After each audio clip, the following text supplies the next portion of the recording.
Welcome to Talkback for A City Fights Back. My name is Nedia Morsy, and I'm the director of Make Thorough New Jersey. Make Thorough New Jersey is a grassroots member-led organization of 6,500 Latino and immigrant working class people here in the beautiful state of New Jersey. And we have been organizing in Elizabeth, Perth Amboy, and Passaic since 2014. And most recently, we're able to shut down a jail in Union County that was about to be contracted out for ICE. I'm an organizer by trade and have been organizing since I was 19 years old. And so this is a very atypical experience to be facilitating a conversation like this, but one that I'm very excited to be facilitating. I have with me the creators of A City Fights Back and contributors to A City Fights Back, Brandon, Jonah, and Mariana. Brandon is a photographer and filmmaker based in Los Angeles. Jonah is a reporter for the Intercept, whose work contributed greatly to the narrative that you just saw. And Mariana is a filmmaker who helped edit the piece that we just all got to enjoy. So just to sort of center the conversation that we're going to have today, I want to go back and I'm going to ask Jonah, if you can please tell us what happened in LA this past summer. Yeah, no, great question. And thanks, everyone for being here. And thanks, Nedia, for just hosting this and to Tiff. But in LA, starting June 6th, basically the Trump administration made good on their campaign promise, which is to launch a full-scale, mass deportation campaign. And what essentially that entailed is, very increasingly violent militant style raids across the city, targeting predominantly immigrant communities, Latino communities, um, throughout the county and throughout the region, really, into Orange County, the surrounding counties, San Bernardino County, Riverside County. Um, and it started in, the first day was, targeting, for instance, the garment district in downtown LA, but from that just like, exploded across the county. Um, and raids up until this point are, daily. And, within that, you do see some resistance that even that first weekend, of course, there was a massive mobilization of, protesters in downtown. I mean, tens of thousands were there. And, then, it complicates it more because then you start realizing the role of local law enforcement as well, which brutalized protesters who were trying to, oppose these ongoing ICE raids. And, from that moment, I think, groups like Unión del Barrio, which, are highlighted in the film, really seize that moment to organize and mobilize in a way that maybe they hadn't in the past. People had been expecting this, but I think, it wasn't until things hit the ground in LA where, communities really started, coming together more intentionally and at a greater scale. So it's important to note that Unión del Barrio is part of a larger coalition of groups that respond to ICE raids, communicating in various ways online through social media and in, group meetings. And, their work continues. And yeah, and something that I've documented at the Intercept is just kind of the increasingly violent tactics that ICE is deploying. I mean, the use of tear gas, the use of rubber bullets, pepper balls, tackling people to the ground, the use of the prone position, which, as we know, is what, killed, many people, specifically, George Floyd in 2020, and also, aiming firearms with live ammunition at civilians during these raids. And, our worry or concern when we published that story was, when are they going to shoot? When are they actually going to point those weapons and shoot at people? And sure enough, shortly after, publishing our story and after the first month of the ICE raids, we've seen exactly that in Chicago, them, killing an individual, I think Silverio Villegas Gonzalez. And, just this week here in LA, they shot a TikToker who often responds to raids, just to, shed light on it in a, more ad hoc way. Shot him, and a bullet also ricocheted and hit a federal U.S. Marshal. So, I bring that up to say that, these raids are incredibly dangerous, and those who respond to them, are risking their lives in defense of their communities. And, the other end of that is also, very rampant prosecution at a rate that we've never seen from the federal government, arresting people just for documenting these raids, and charging them with, sentences that can carry, multiple years in federal prison.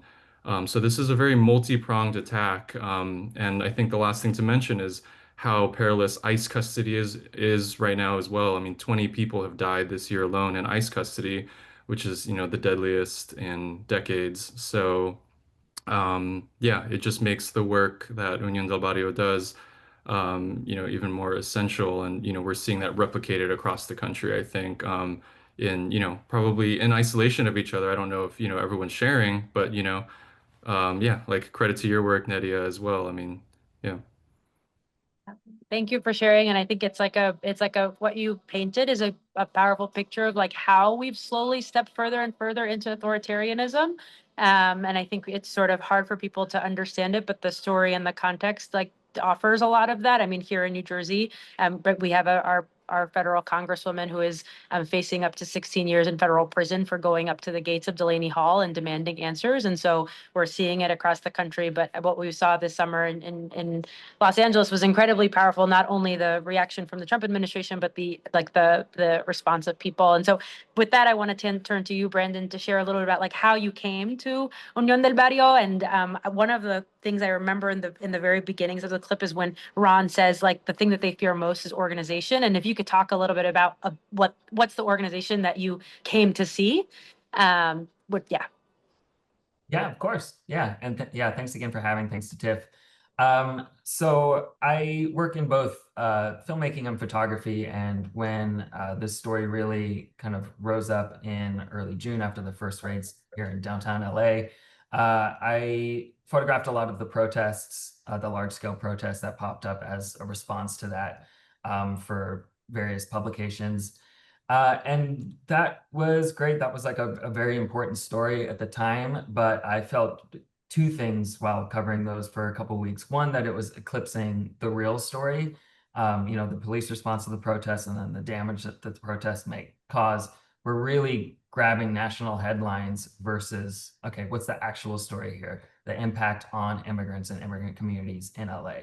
So that was coming to mind. And also just, I love photography, but sometimes stories are just a little too complex to tell with pictures. That's my personal opinion. So I wanted to pivot to stories within the actual impacted communities, and B, switch up the medium to film to be able to sort of tell these more complex stories that filmmaking and storytelling can with video.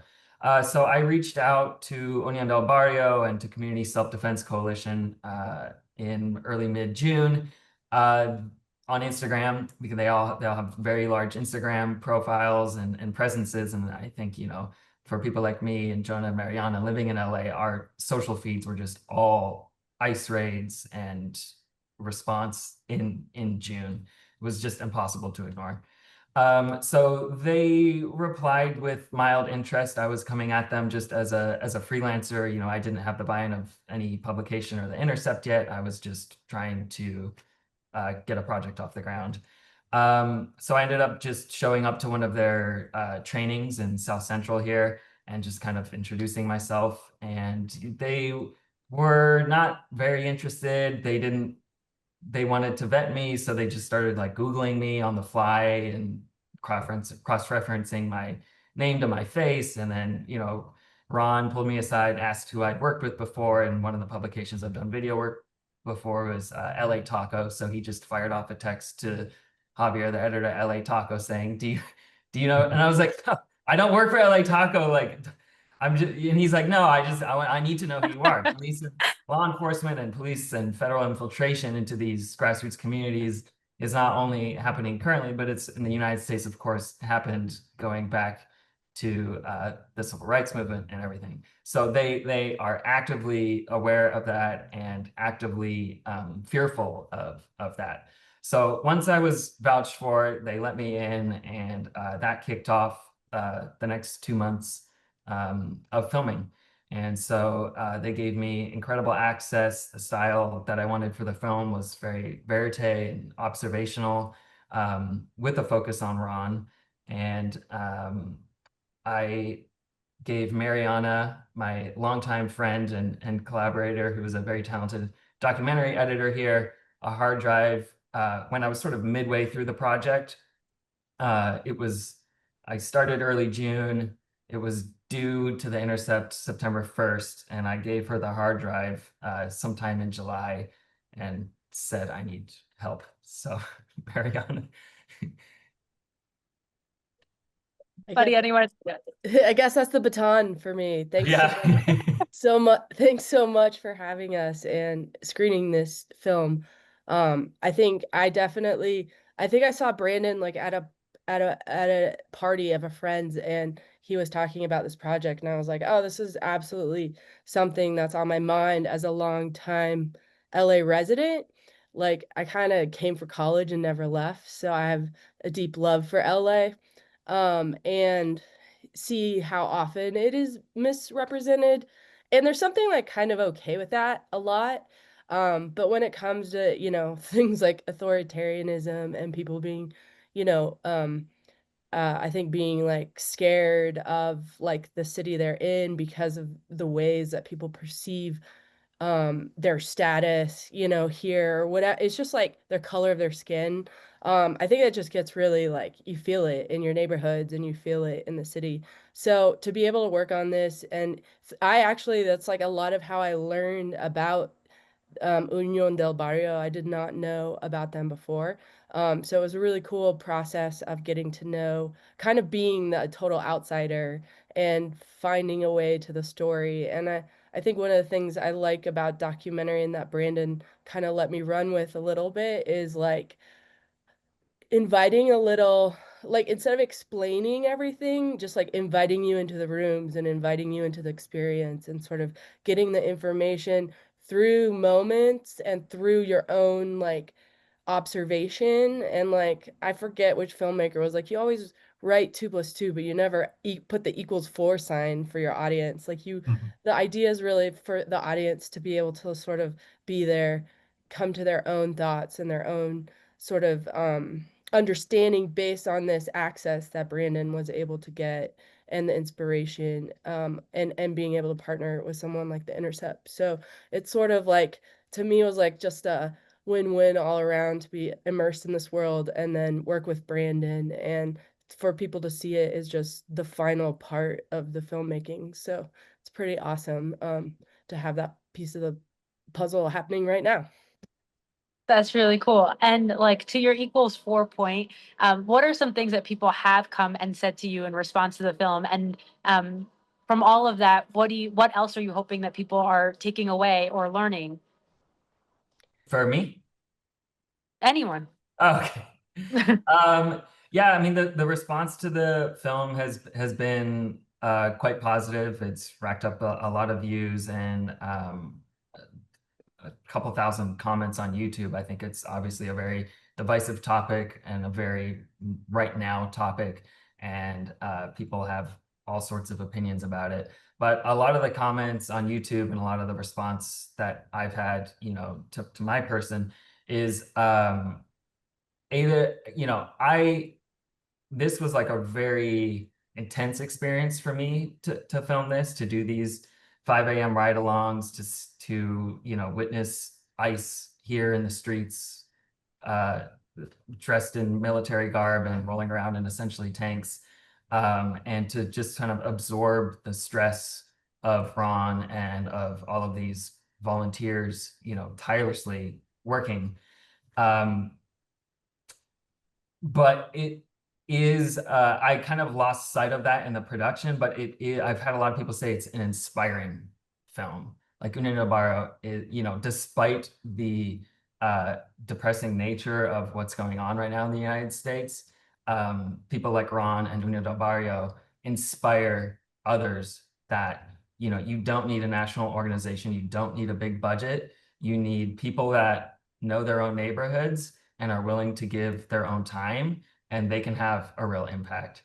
So a lot of people have said to me, or like you can see just tons of comments on the YouTube, it's like, okay, Chicago, let's take notes from this. Portland, let's take notes from this.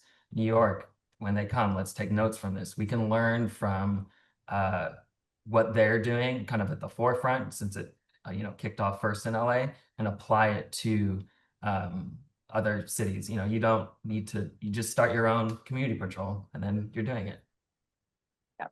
Thanks, Brendan. And I think the thing that people forget, and maybe this was your experience, is interactions with ICE, like while it has now been incredibly televised and widely reported, like can be an incredibly lonely experience. I think very often, in New Jersey, we have the most detention beds in the entire East Coast. And our detention centers are located in industrial warehouse neighborhoods where you wouldn't really ever go unless you were going to go and visit a loved one. And even in a moment when a person's getting, picked up by ICE, and it's not a raid, but it's, at their home. It's just you and 5 other people that have very large guns, and it can be incredibly lonely and isolating. And so I think the work that you all are doing of trying to shine light, of trying to tell a story about what's happening, allows people to feel less alone and be reminded in the moments when authoritarianism comes and knocks on their door in the next month and 2 months and 3 months, that someone will find and hear about their story, and somebody will tell the truth, and somebody will learn from what we're doing, because it's not just about destroying things, it's also about creating something. Any last sort of reflections about what has happened in LA since, or what you're hoping that will come to LA in the months to come? Jonah?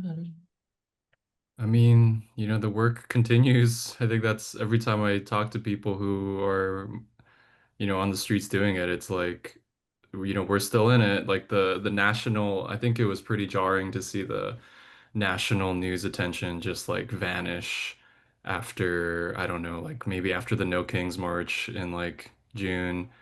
But it's like the reality is still here, ICE is still here. LA is under siege. As Brandon notes in the film, the budget is, exploded, to billions. And I saw reporting from Mother Jones the other day of like this was one of the most expensive, ICE has spent, the most money it's ever has on weapons, and so I think yeah, I think like community organizing around this is, and it's tough. There's challenges in the courts. I think it's worth noting that too, of trying to get preliminary injunctions on a lot of these practices. There's that important work happening. But as we've seen, there's limitations to that too, um, and sometimes, the courts won't save us, as we often seen in a lot of authoritarian regimes, and dark moments in history. So, yeah, I do love how the film does leave on a hopeful note, in the sense of like, we have each other, and we will save each other. And yeah. Thank you Yeah, all. I think it's sorry. Yeah, I think the film's ideally like an honest look at the toll that organizing does take. We really focused on Ron, who leads up Unión del Barrio here in LA, on him as a father, as a teacher, balancing these multiple roles, and just trying to, not sprint but run. This is an endurance mission, and so we tried to sort of both tell the story of the issue and the movement, but also of Ron. And I'd love to just pass it one more time to Mariana, because she was the one that really sort of wove that narrative. And when I wanted to like have more explainy things, and she would pull back. Mariana, if you could just sort of explain how you wove that narrative of movement, but also as of a person. Yeah, I think, at first I was like, this is a community, like this, everyone is the same. This is like there's no leader. It's all of us, he just is the leader because you kind of have to. And he talks about that a lot. Like, it's like that first line of like organizing, like we're the ones to save ourselves. And I think just keep, for me, I think that when you can focus on someone, it does help with these ideas of it takes a toll.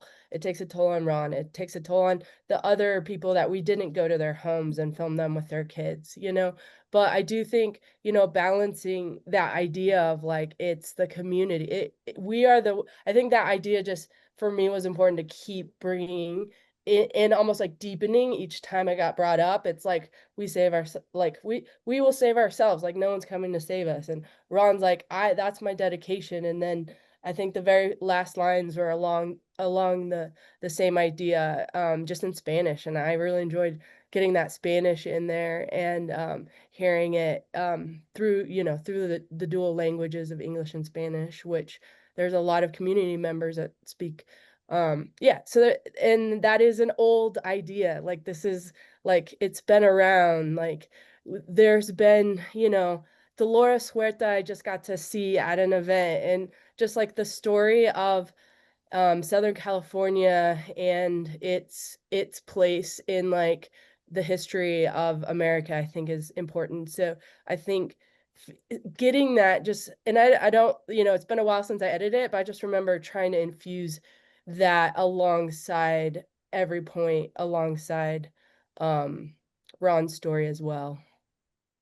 Thanks, Mariana. Yes, I think you can definitely feel the like history of our movement in Los Angeles and in the video. And I think like you can also see, and I think it's a good reminder of like people organize in shock, and they are shocked and still organizing, and just a constant reminder that our collective liberation is not in any one administration, but in our collective efforts. I want to thank everyone again for coming to this talk back and for watching the film. And we hope that you enjoy the rest of TIFF. Thank you all so much. Thank you. Cool. Thanks.